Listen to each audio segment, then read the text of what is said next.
Yeah, I'm Dan Watson. I'm the police chief in Mammoth Lakes. I've been here for almost 3 years.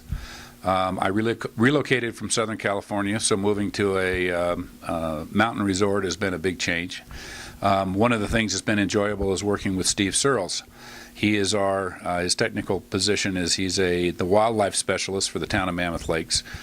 He works under a contract with the police department, and he's more commonly known as the Bear Whisperer. And that's because he was part of an Animal Planet series that was on for about 3 years, where they followed him and watched Steve do his magic with the bears in and around Mammoth Lakes. So what he does is when the bears are active, which is the summer, and they're most active in the end of the summer, early fall, when they're getting ready to hibernate, is he, first of all, he knows all the bears. We have 15 to 20 bears that live year-round within the town limits of Mammoth Lakes.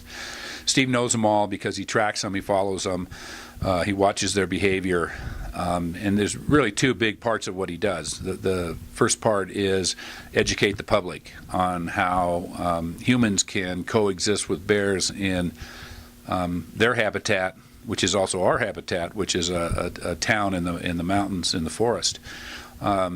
Most of our residents, our year-round residents, are knowledgeable about what you should or shouldn't do to discourage inappropriate bear behavior.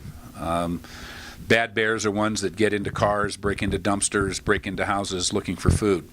And the other part of what Steve does is he conditions the bears through a variety of techniques, which is basically if you catch a bear doing something they're not supposed to be doing, like in a dumpster in the middle of the night, Steve and the officers of the police department here use a variety of non-lethal methods to basically spank the bears. And they get shot with rubber bullets. We have flashbang rounds and other things that spook the bears. And the smart ones learn that if they do something they're not supposed to do, they're gonna pay a price, and they learn what's acceptable behavior. We don't have a problem with bears wandering through town or living in town. A lot of them during the summer will sleep in culverts. The golf course has some resident bears, and they're left alone as long as they're not misbehaving. The educational piece is really directed towards our visitors because many of them don't know that it's not okay to leave food out. If you're camping, to leave food on the table while you go for a hike.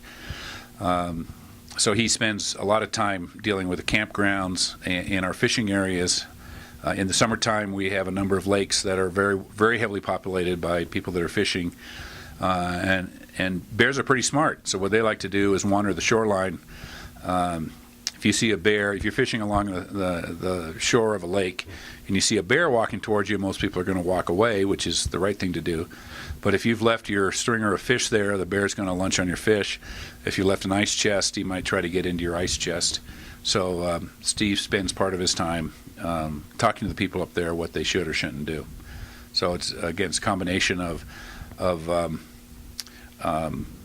conditioning the bears and then also educating the public on how to coexist in an urban environment with wildlife.